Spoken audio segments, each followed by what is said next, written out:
and things I've worked in, very often I see kids who are really gifted who don't make it because they haven't got the talent. And I see someone who's less gifted but who works like stink and who will come through and be quite good. Also, every kid you coach won't be a national champion, won't be an Olympian. You know, they won't be a major podium performer. But they'll all get something great out of athletics if they work the talents, if they do the sorts of things that hopefully I'm going to, tell you about over the next while. Finally, what I'm going to tell you about over the next while isn't really that original. It's stuff I've seen good coaches do for years and years and years. So I'm not adding to your workload, I'm perhaps just changing an emphasis. But see what you think. So, where we go. So what I'll talk about is what elites are like mentally.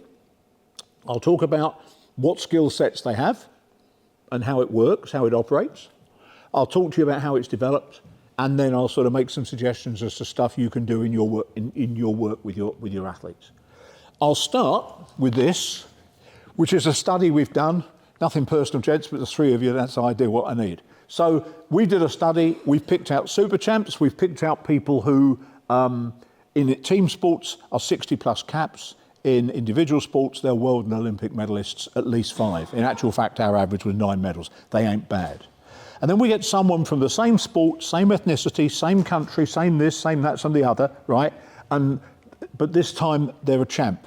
If they're a footballer, they're probably playing Premiership. If they're an individual, if they're an athlete, they're probably an Olympian. But they haven't sort of really superstarred. They're a regular sort of semi, maybe quarter-finalist. And then, nothing personal, sir, you've got someone who's probably, in football terms, they're probably under 18, international. Yeah, in athletics terms, they're probably a national champion, an age group champion. They might even be a European or world age group medalist, but they haven't succeeded at the senior level. And so what that enables you then to do is to say, right, super champs almost. And they're all identical as much as we can make them, except for their level of outcome. And what that then enables us to do is to start to look and see where they are. And I'm going to highlight a few things. The paper's open access, you can get it, and I found it very helpful to send to parents to say, have a look at this. And the reason I've done that is because it very often says to the parents, maybe you should consider doing this. 2 things I'll highlight here. The super champs weren't superstars when they were younger. No, that's unfair. Rarely were they superstars when they were younger, yeah? They had a bumpy sort of progression, but they worked through it and they worked through it. The almosts were very often a smooth ride. This is the next insert name of famous athlete here. This is where they're going. So it's almost like the super champs had to graft for it, and the almosts didn't have an easy ride, but they certainly, things were smooth for them. And that was, quite common. But the other thing is this. These guys had, and when I say separated, I don't necessarily mean they were divorced, but they certainly split life into sections. Okay, how was training? Good, great. Go and do your homework. Or for my kids, how was sport? Great, good. Go and clean the guinea pigs out. It was, life occurred in different packages. The parents of the almosts were really, they were on the phone. Why isn't my little soldier playing centre forward? Why isn't my little soldier being picked for this event? They were very, very hard drivers. And so much of the drive came from the mum and dad. You might have heard the expression snowplow parents. They push all the difficulties out of the way for their child, but the child doesn't experience them. But then as a process, the child doesn't learn from them either. So those are differences, but you see with the athletes on the progression through. And to be honest with you, that idea, that challenge, that, not doing great early and being upset by it being traumatic, is quite useful. Because if it's done in the right way and if it's used at the right way, then that early failure, not all the time, because that just smashes the life out of you, but that early failure is quite useful and gives you an opportunity to teach the skills. It's called post-traumatic growth, but it's a positive. If it's used right, it works well. So how does that work, right? For a start, and a lot of our work here has been done in football, where we're looking at kids at 6. We're signing them at 7. It's absolutely stupid. Yeah, ridiculous. Why are we doing it? Because then the football club got it and that one hasn't. It's just, but anyway, that's the way it works. But they arrive with lots. And they arrive with lots because of what mum and dad have done with them. So a good starting point for you, especially if you're starting with younger athletes, is, so what are they like? I mean, it's pretty bloody obvious, but you sort of talk through with them, talk through with mum and dad, see how they reward themselves, see how what makes them anxious, see how they overcome those anxieties, but you talk through why they're like what they are and where they are. But you recognise that process is very, very personal.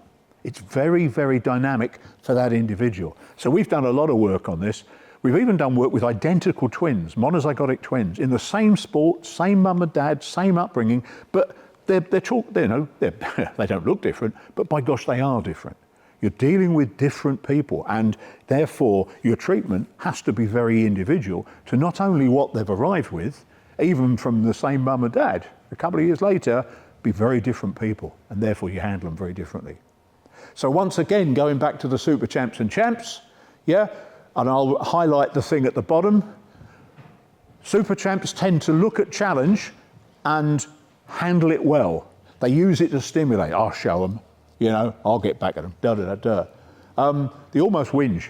Oh, it's unfair, why me? I should have been selected, And again, looking at those reactions, especially those reactions when they're younger.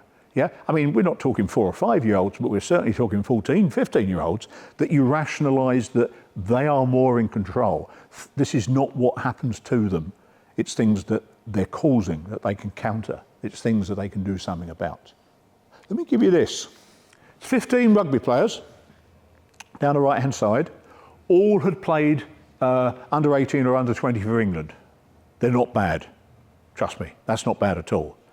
And they were all signed to a Premiership Academy. So they're all signed, they're all getting a wage, they've all made it through. So they're pretty good. Now all of a sudden, they hit the 20, half of them get signed and progress, and within 6 months play for England, seniors. It's not bad. And the other half get cut, released as it's called, and they disappear. They're playing, but they're playing semi-pro at best, all right? So it's these groups going along like this, all of a sudden, bang, big cut. So what's the difference with a group at the top and a group at the bottom? Because they all had all the skills, technically, they all had all the physique, they all had what they needed to be there, clearly, but one group made it and one group didn't. That's a guy from the top group.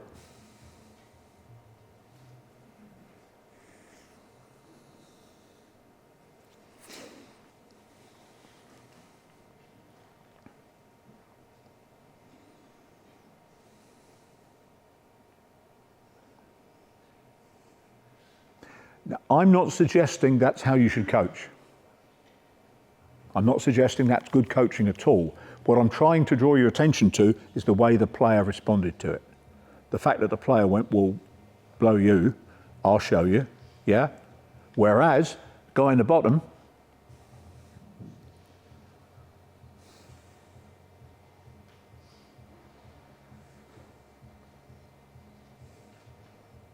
hopefully you see my point. The difference? Attitude, yeah? What you are ready to do. The fact that things are done to you, or the fact that you try and gain control. Now, it won't always happen. I know that. I'm on the receiving end of it. I know other people on the receiving end of it. I'm not suggesting that it's just work harder and you'll always be successful, because it ain't. But when you're faced with challenge, work through it. Churchill said, if you're going through hell, keep going. Yeah, so try and get security, try and work to make that difference. And there's a number of papers there, yeah. Do I suggest athletics is the same as team sports? Actually, surprisingly, yes. Because at the high level, elite team sports players are individual sports, yeah. Yes, okay, they're in a team, but it's me, it's all about me. Same as athletes, it's all about me. And that's where it is. So my suggestion to you is that what we're saying here is absolutely reasonable. You can go and have a look. See what you think.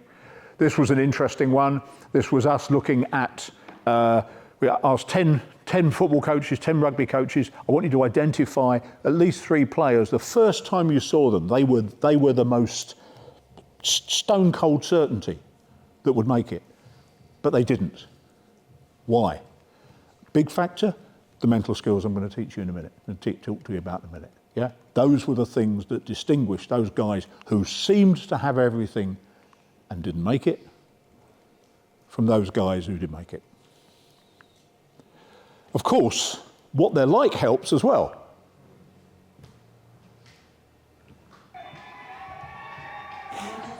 Is the complete professional on and off the court, and it's been a long journey, one that began as soon as he could stand. Well, the first memory I can recall him just loving to walk around with a racket and a ball. Yeah, he was restless. I mean, he was a boy which he had hell of a life in him. He actually always wanted to play, he wanted to run around, and mainly wanted to play with the ball. He used to spend many hours at the tennis ball, just playing and keeping himself busy. And for him, the wall was a great partner. And at the age of 3, he could already spend hours just knocking against the wall or a garage door. Roger was more like a stroppy Minnie McEnroe than the always composed Mr. Cool we know today. His parents were not impressed. On court, he didn't go his way. Then, of course, he did lose his temper and occasionally throw the racket or even cried. Or he was highly upset when he did lose a match. He used to, he could cry for half an hour after a match, which was disturbing for parents, and also behaviour on court. And we were never angry at Roger if he lost a match, but we were really always angry at him because of his behaviour. He was horrible sometimes. He was throwing the racket to the net or to the back and swearing on the court. Sometimes we felt really ashamed. He learned the whole way. He hit his head a few times, and I think this is the way you learn by mistakes. And I used to tell him, your bad behaviour is like sending an invitation to your opponent and saying, here I am, beat me. I'm ready to beat today, so go ahead. I said to him, he's supposed to drive home. I said, this guy just understood it because you were sending him an invitation like every 2 days, due to your behaviour. Two big factors. Factor number 1, arguably one of the most professional, cool, calm, collected, sorted athletes in the world was a little git when he was a kid. Yeah? And I like that. I like passion. I like the fact that that kid cared. I like the fact that he got upset. I like the fact that it mattered to him. It was traumatic to him when he lost. Yeah? And that was from quite early. So mum and dad did not rationalise to him, oh, well, it's only a game, it's only a local club thing. It's just, they worked with him to try and get him through it. Happy with that. Second thing, when especially mum said, what you're doing, what you're acting like that for, her argument was not based on the fact that good boys don't, or good girls don't. Her argument was fact on, look, I want you to be successful, you want to be successful, why on earth are you giving your opponent an advantage? Yeah? So it's much more, I am your mum, and I'm fussed about you, and why are you doing that, you silly fellow? Makes sense?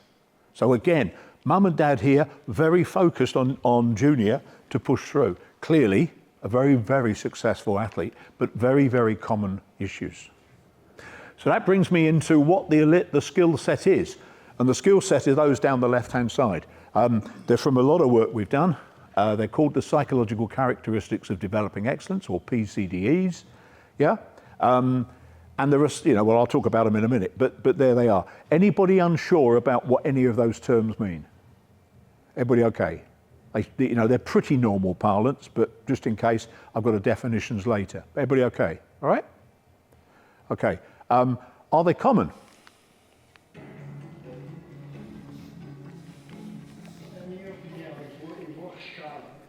Eu acho que 20 a 30% ele nasceu. O restante fica o sacrifício, o trabalho dele, com muita dedicação, porque ele tinha muito potencial. Mas nós aqui, também no Nacional, temos miúdos com muito potencial, como ele tinha também na altura. Só que ele depois, com esse potencial, trabalhou, teve muito sacrifício. So some bloke called Ronaldo who plays a bit, yeah? Also fiddles his taxes, but never mind, you know, normal footballer really, yeah? Point here, and having had the pleasure of meeting him and interviewing that coach, there were kids who were as gifted, indeed more gifted than Ronaldo, but Ronaldo worked his way through it, yeah? Difference between gifts and talents. The talents, the things down the left-hand side, yeah? A possession of those skills should be, I'm suggesting, and all our work shows, are big factors in who does and who doesn't make it, and who does and doesn't get stuff from being in the sport. So there are the skills, the 10 of them. And if you take those skills and routinely apply them to every challenge you're facing, so clearly your sport, but also your school life, your work, your life, your social life, but if you apply all that lot, then what happens is all the things that people say they want from young athletes occur. So growth mindset, heard of it? Yeah, very big in schools. Lots of parents will know about this. The kids will know about this because it's pushed in primary education. Grit, less common in the UK, very common in the States. Perseverance, stick-attedness. Again, things that I think you would like in your athletes. Our own version is an air athlete, adaptable, independent, resilient. The FA talking of 5 Cs. Loads of people talk about resilience, but basically any of the things on the left-hand side and more are gained by using the things on the right-hand side across a variety of domains. And the interesting thing is that those skills there work pretty much across domains. So if you've got an athlete who has the potential to become an Olympian or a champion, she or he will benefit from those skills. If you've got an athlete who is learning from athletics and who might do it for life, yeah, they might sort of continue to park run or whatever, those skills will help them. If you've got a kid who's going to benefit from doing athletics with you, learn skills and then take them into another area of the life, there you go. So it's a brilliant agenda for the above the neck bit of what you do. Really, really good outcome. Very marketable, very saleable to schools, very saleable to parents. Great for the sport. Great for the sport. What does it look like? Now, this is stuff that one of my colleagues has done. This was at Ajax, and you can see it. So down the left-hand side, don't go through, but down the left-hand side, the sorts of behaviours that you will see from, in this case, a young footballer, if she or he is possessing those PCDEs. So again, the posh word is operationalise. You can make this work in your coaching. Yeah? What will happen? What will young Fred be like if Fred has realistic performance evaluations? What will young Fred be doing if they're good on imagery? What will young Frida do if she's capable of self-regulation and sorting out her emotions and stuff like that? What will young Frida be like if she's seeking and using social support, or she's well organised in her preparation? Does it make sense? So you can start to look with a process eye on the things that your young athlete is doing in the build-up and to an event and in his or her training that shows you they're skilled above the neck, in exactly the same way as you would look at how they set their starting blocks out, what they do in warm-up, how they work on their practice regimes, whatever. Same thing. So what are those skills and what can you do? Think of the PCDEs as being like a hand of cards. There are 10 skills, and basically what happens is you face a challenge and you pick one of them, you pick 2 or 3 of them and say, right, I'll use them like that. If the challenge is different, you pick a different 3. If you have a challenge to face this month, but then in 3 months' time you've moved on, you'll select a different 3. So treat those 10 skills as being, I've got these, I know I've got them, I'm equipped to do well with them, away I go.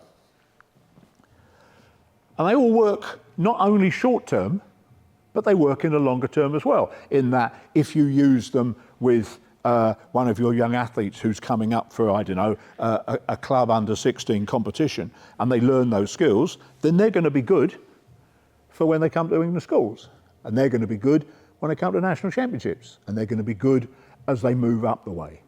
So what you're doing is you're using skills to solve a problem today in the anticipation that those skills are going to be useful for similar and bigger problems, if you like, in the future. And you use encouragement. You reinforce them when they make an effort. You go, that's great. You know, your imagery there was fantastic. You know, really like the way you prepared well, or your tactical planning in advance of that race. You ran that race great, just a bit lacking on the speed at the end, but massive. You discuss it, and you discuss it between you and the athlete. You discuss it with your group of athletes, and this idea of modelling. You demonstrate it. You do it. You do it as well, so that they can see that you use these skills when you're faced with a challenge. And the coping that you suggest to them, sometimes you'll suggest solutions, but sometimes you might just show that you understand the emotion they're feeling and that that's what they need to handle. There's two types of coping. Solution-focused coping, yeah? People giving advice and this can help you, but there's also a thing called emotion-focused coping. It comes from the work of a guy called Bruce Compass looking at familial cancer. Someone in your family has got cancer, there's very little you can do about it, but you can certainly help to help them and to help yourself cope with the emotions of that. Sometimes you're going to be able to offer solutions. Gosh, you're a coach, that's what it says on the tracksuit, so that's fine. But sometimes you might just need to go, okay, let's offer emotions. And you can offer those to other life problems that your young athletes are facing, which are going to be really useful. I did a study in tennis with a guy, Mark Cox, if you remember him. He's a very posh chap. And what happened was that the Tennis Association said, can you tell us the differences between our most successful youth coaches and the guys who are okay? So we go and watch. So we go and talk to their sort of average youth coaches, and we ask them a number of questions. For example, who demonstrates? Oh, I demonstrate. Why? Because I want to make sure they get the shape of the shot. Okay, fine. Mark, yes, dear boy. I won't do the accent, I can't get it, but who demonstrates? Oh, well, I demonstrate. Well, why is that? Well, I want them to get the shape of the shot, but more importantly, I want them to see how hard I'm working. I want them to see how I'm putting out for the practice.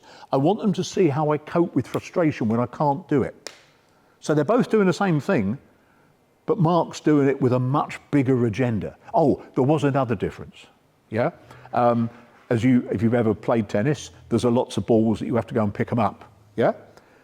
The okay coaches, right, you pick them up that end, I'll pick them up this end, we'll get on with it. Mark went round with him and said, "Oh, okay, well, how's your girlfriend? How's it go? What's going on?" You know, there was an interaction that was nothing to do with tennis, but that meant that the two of them got closer.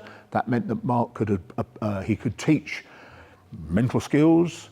He had an appreciation of where the person was coming. There was a whole other agenda running that was nothing to do with the techniques and tactics of tennis. I commend it to you. It's a nice way to work. I know lots of you work like that because I've seen you coach. So it's not that too much extra. Definitions of, just in case you get stuck, but there they go. I think this is a really important quote. Dawn Staley is the most successful female basketball coach in the NCAA. Strong feminist, hard driving coach.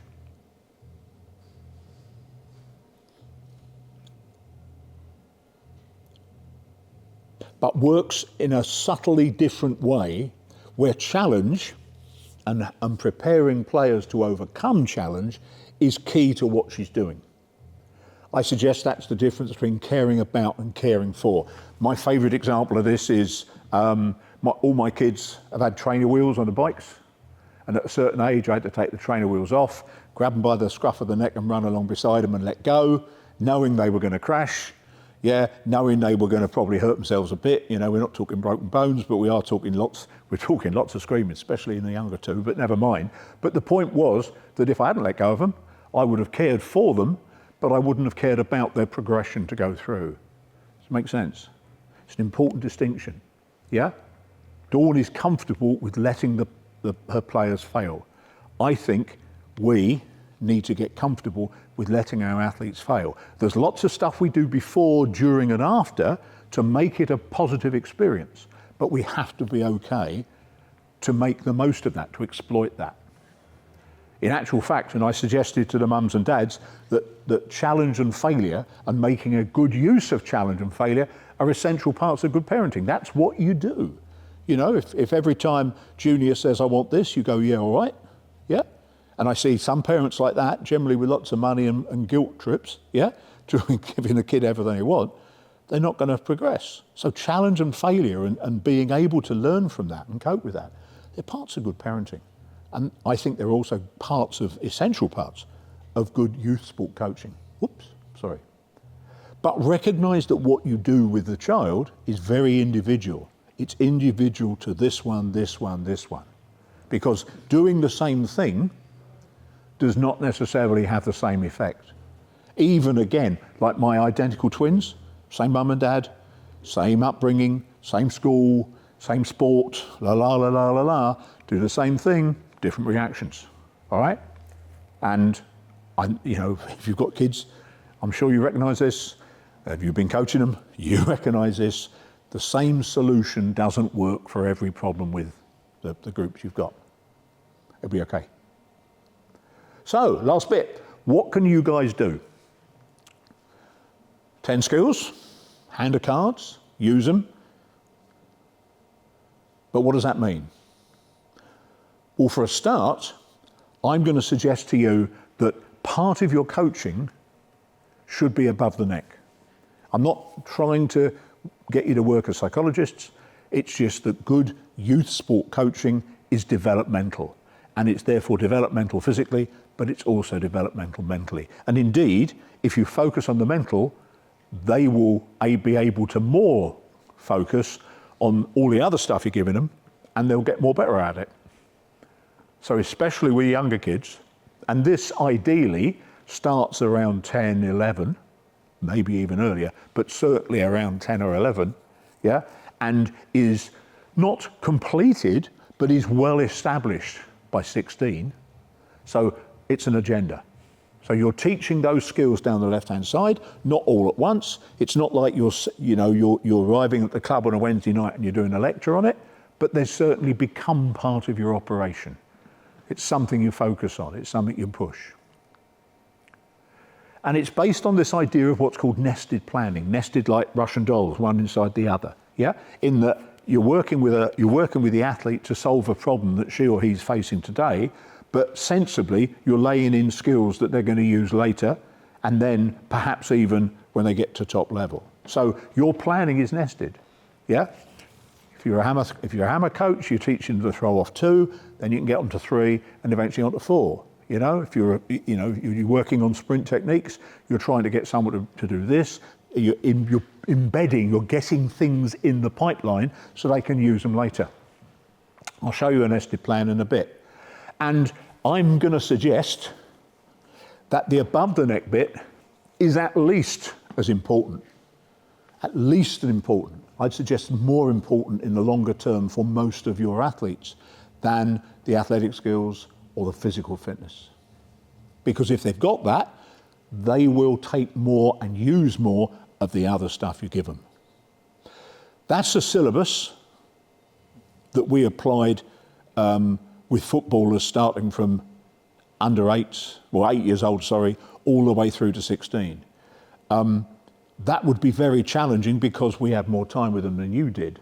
But certainly the idea of being able to work with stuff low down that you can do with them so that they start to get a recognition that they're in control, and then moving through to probably, in your case, by the age of 18, that they're pretty independent, they're pretty autonomous, they're doing these things themselves. But that would be the sort of way. It's certainly how I would coach. I haven't coached that much athletics, coached an awful lot of karate and judo, yeah, same sort of stuff, very technical, very fitness demanding, etc., etc. But that's the way we work.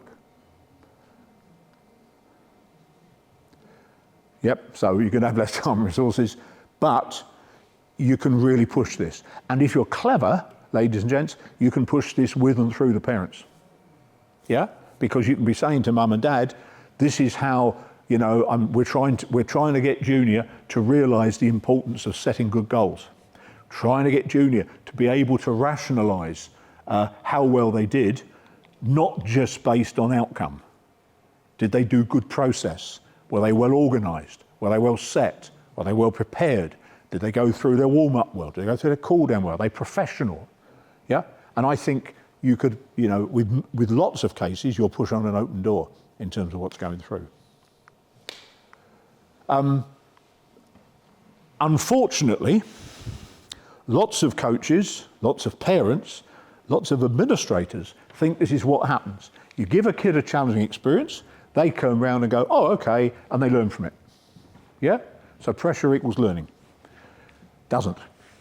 First off, you want to try and teach mental skills before they face the challenge, so that they've got the kit to be able to, okay, now I can work, now I can take that forwards, etc., etc.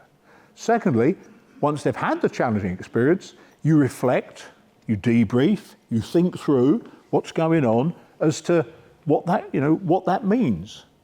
With those steps, you will get growth. Or, having stolen eat, sleep, rave, repeat, you do that.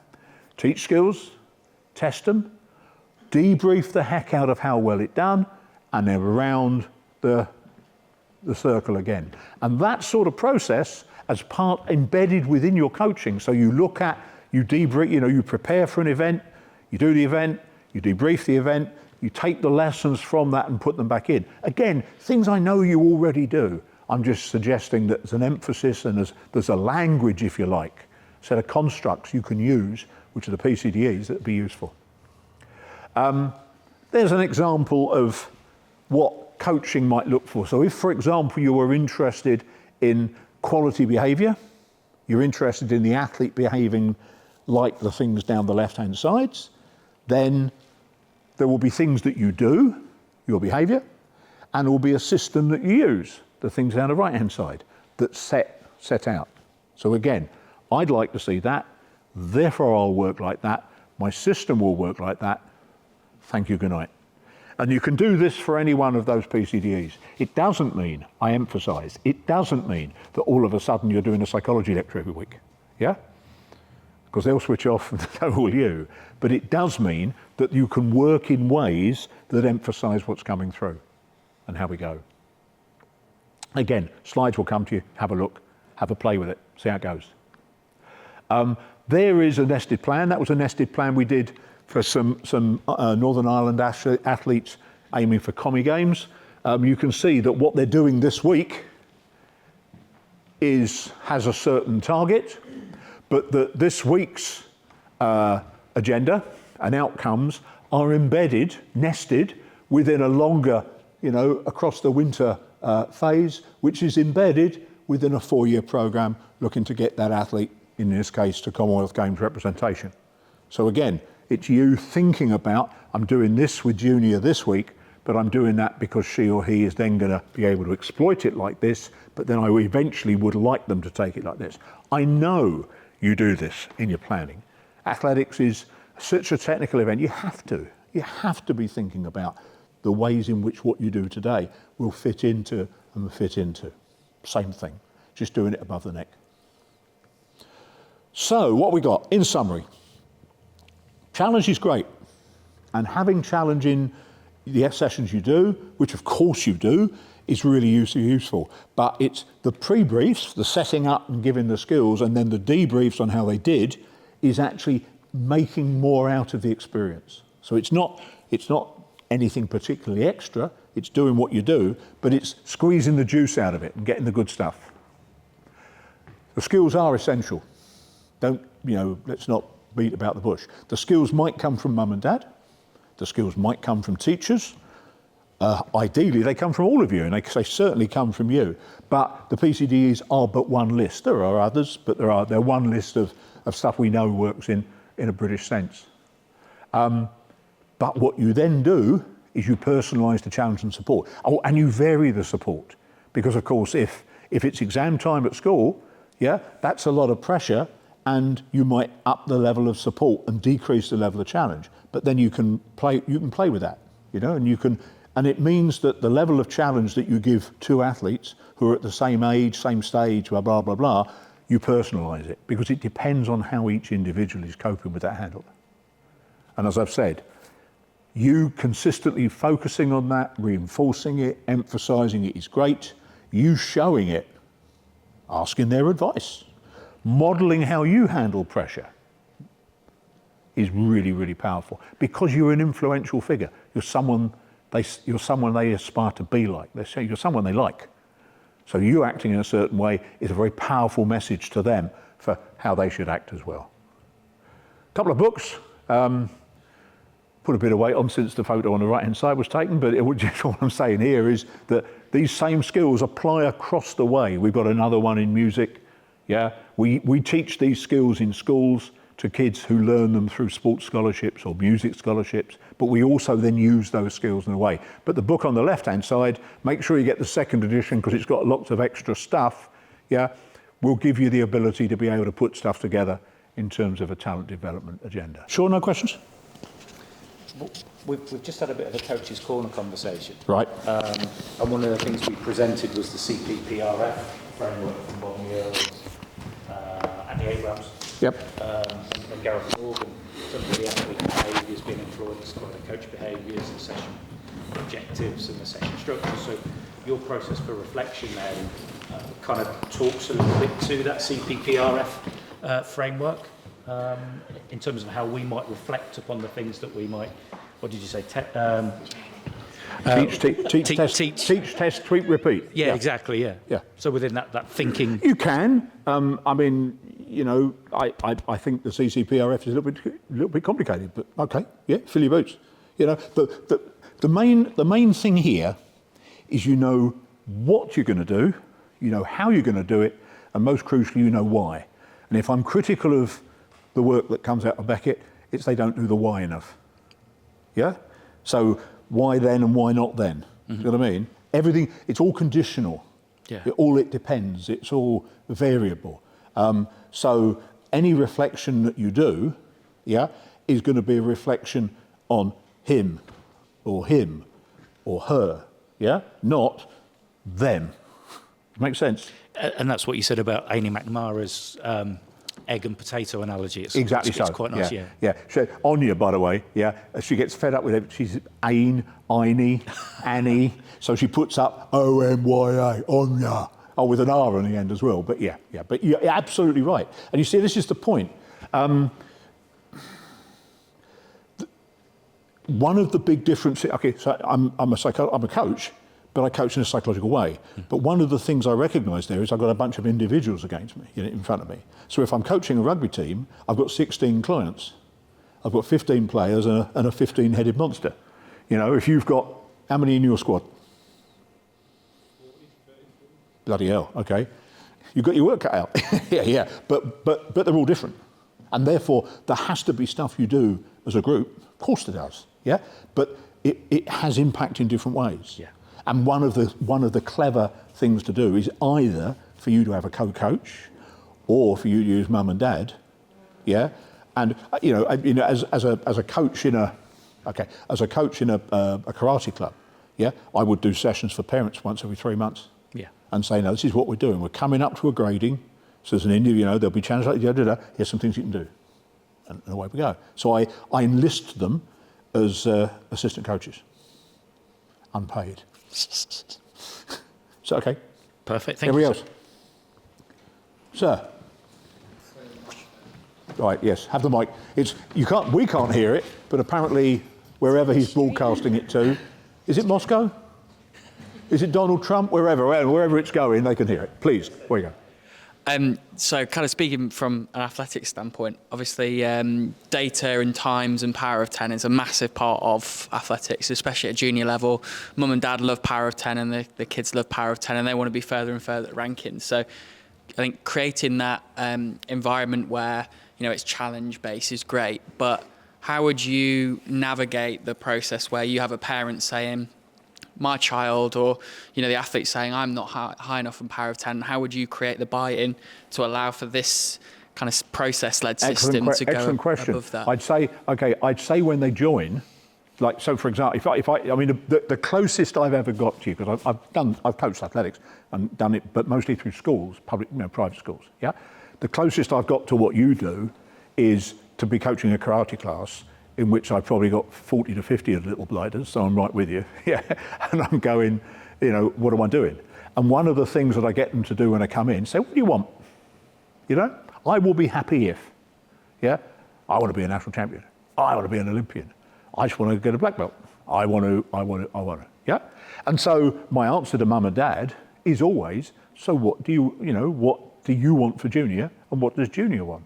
And I think you're absolutely right. One of the things that's interesting when you start to talk to parents is you go, so what's the criteria by which you choose the coach? Yeah? And very often they'll go, who's got the most local champions? And you'll go, then you're mad. You know, what does your son or daughter want? And then you go, our purpose here is to teach your son or daughter a set of skills, yeah, which will enable them to be the best they can be, will enable them to take skills, to stay with athletics as long as they want to, yeah, and be successful, and will give them skills that they can use in life. Most people don't knock that. So when I worked in a football academy, yeah, it was all about, you know, it was him mostly, but yeah, we want him to get a contract so we can retire, you know. So I would be sitting down with the under-8s parents and going, two things. First, cancel the order for the Lamborghini. He might not make it. What a bummer, right? But secondly, this is what we're doing. Some of your sons will make it, some of them won't. Some of them will get released and go off somewhere else and da-da-da-da-da. But this is what we're teaching. And again, if you're interested, get in touch, because I can give you, research we've done with kids who got released from academies at 14, 15, and who look back and go, that was brilliant, because that gave me this and gave me this and gave me this. Bloke called Adam Gamili, runs a bit, yeah? He was one of our under-16 footballers. I don't think he was released because he wasn't quick enough. Yeah, but interesting, he was in the same team as a guy called Alex Ozowski, who played yesterday for Saracens, who I think was released because he wasn't big enough. That's Chelsea, what do you do? Yeah, but you see my point. So what you're saying is, this is what I'm setting out. Now, of course, if your agenda is to make junior win the England schools, and that's it, that's fair enough. I can't knock it. Fill your boots, yeah? But the number of athletes I've seen who've been very successful juniors, indeed, World Youth and Junior medalists, who didn't make it as seniors. So do you find that like upfront communication at the start sets the tone, and then from there it allows that greater buy-in? It certainly loses me some athletes. It loses me some participants. Can't be the same, you know, can't be everything to everybody, can you? Especially not the way I teach. But no, but it is. It's, look, here's my agenda. This is why I'm here.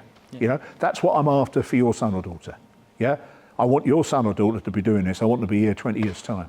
You know, makes sense. Yeah. Now it's interesting. We did a lot of work with rugby league.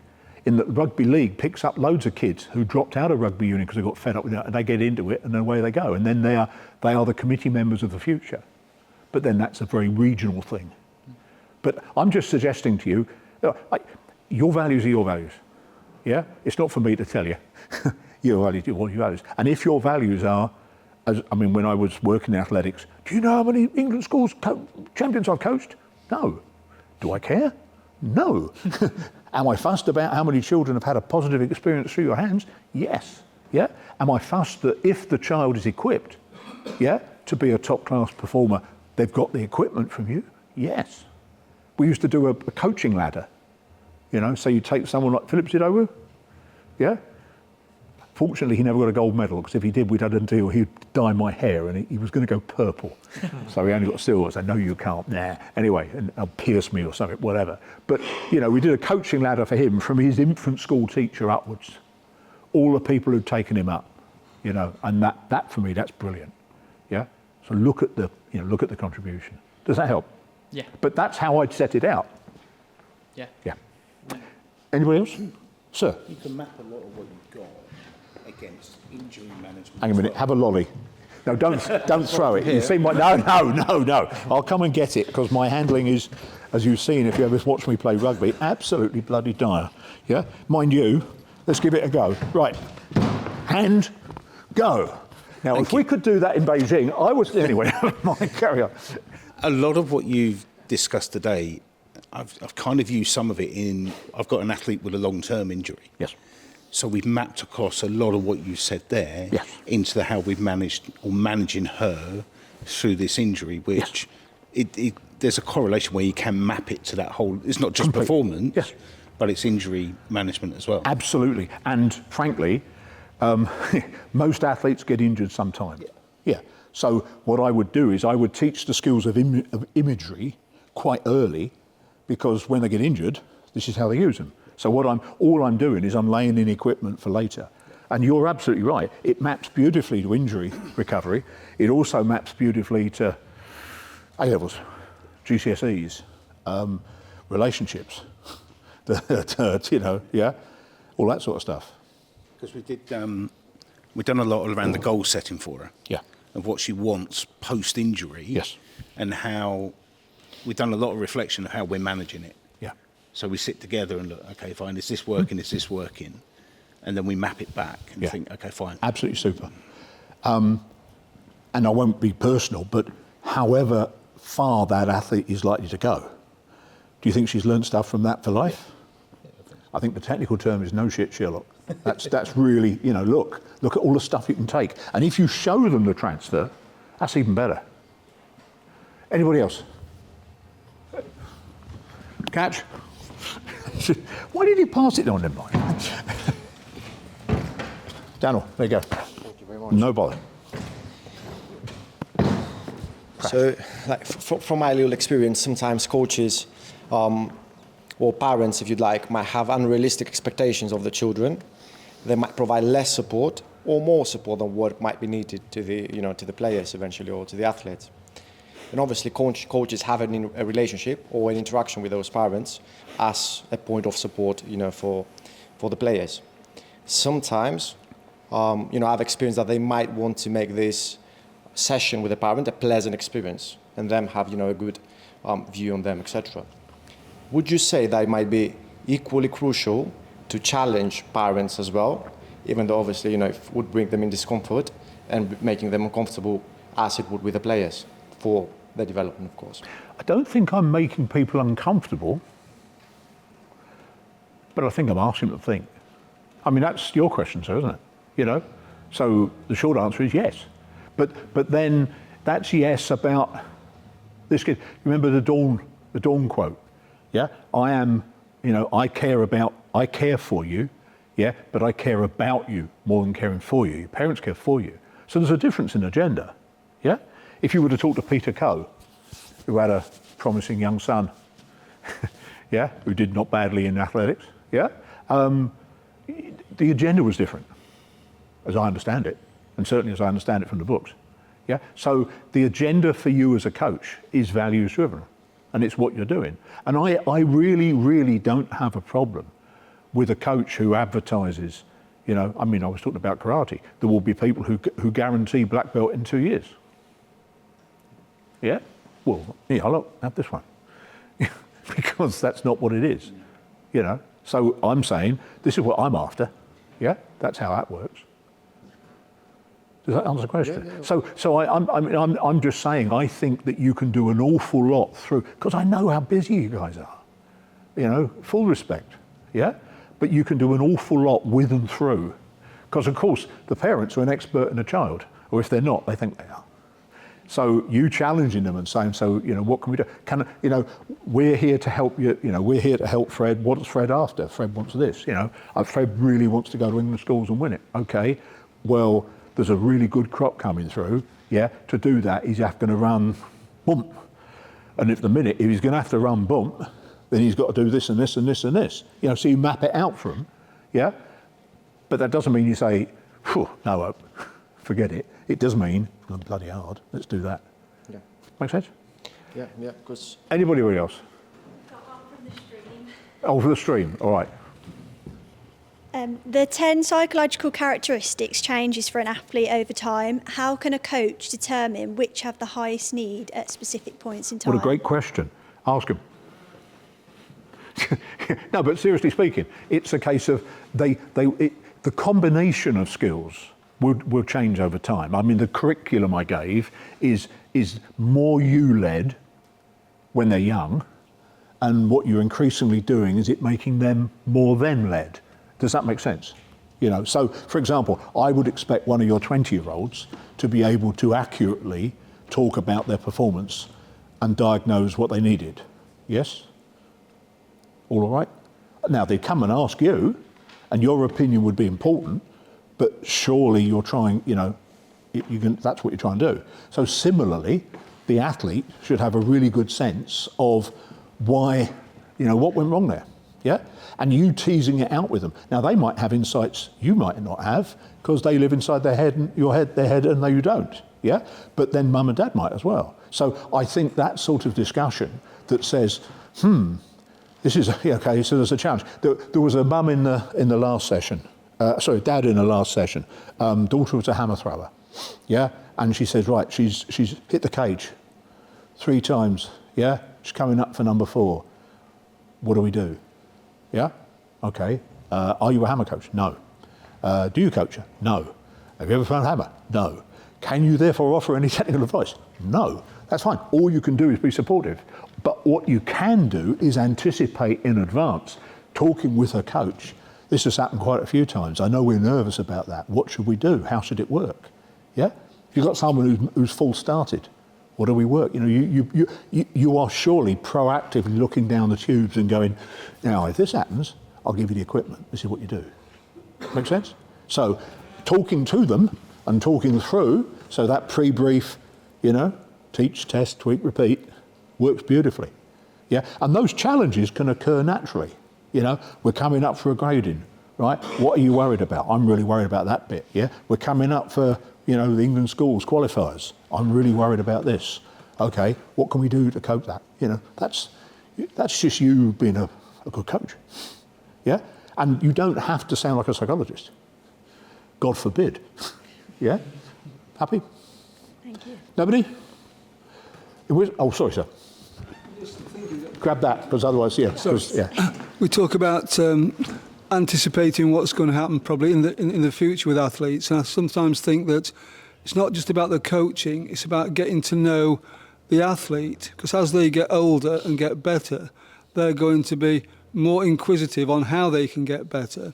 And I think you have to anticipate, really get to know them, so that you can almost get inside their head and that they get inside your head, if you like. Yeah. And I did once have an athlete who said, you don't have to say anything, I know what you're going to say the way you're walking towards me, you know, and things like that. But it's difficult for coaches, because if you've got 10 or 12 athletes, you can get to know them. If you start getting 30, 40, 50, you can't. You end up just watching a long jump, say, one jumps, another jumps, and they go back and go around the thing again. Whereas if you've got a few, you can just ask them, you know, how did that feel? You know, how did that go? And learn what's in their head. Some will just say, I don't know, they're not thinking. Others will be able to actually say, well, I did this. So I think long term with athletes is to start by getting to know them, you know, so you can actually get the relationship between them, and then that helps when you get to, you know, the older age groups. That's my sort of theory on it. You're absolutely right. Yeah. I mean, as an example, imagine this is a karate class, all right? So whatever. Yeah. And imagine that I've got a pair here making mistakes, right? Probably likely. Well, you've seen me, yeah. But probably likely, right? I have a number of ways of coaching. Yeah. Or keep them all in vision, otherwise they're going to give me 2 fingers, yeah? So, okay, quit, yeah mate, stop. Now, I've looked around, a few people are getting this. Try and do this and this instead, yeah? Or, do you find that when you do this, this sometimes happens? Okay, so this time, let's all concentrate on da-da-da-da. Now, I might be coaching them, but I'm coaching them. And that's absolutely right, but I've anticipated. So if I had 40 kids going through long jump time after time, and I've been there, yeah, then what we're trying to do is to say, you know, do I have a returning activity? Do I do something on the way back where they run into a board? Do I do something on the way back where they have a trampette and they go for a shape in the air? I don't know, but I try and mix it up so there's more activity. Because if it's 1 in 40, you know, it's probably not going to be as effective. But your short answer is know them, absolutely. And then, of course, as they get older, if you've got 40 Olympians in your group, yeah, you're either Wilf Pace or John Anderson, yeah, which he used to, or, make sense? We'll take after, all right? Anybody else? Thank you very much indeed. Slides will come out, all right? On behalf of athletics, thank you. You do great work. The sport doesn't exist without you. Thank you very much indeed. God bless. Have a good Sunday.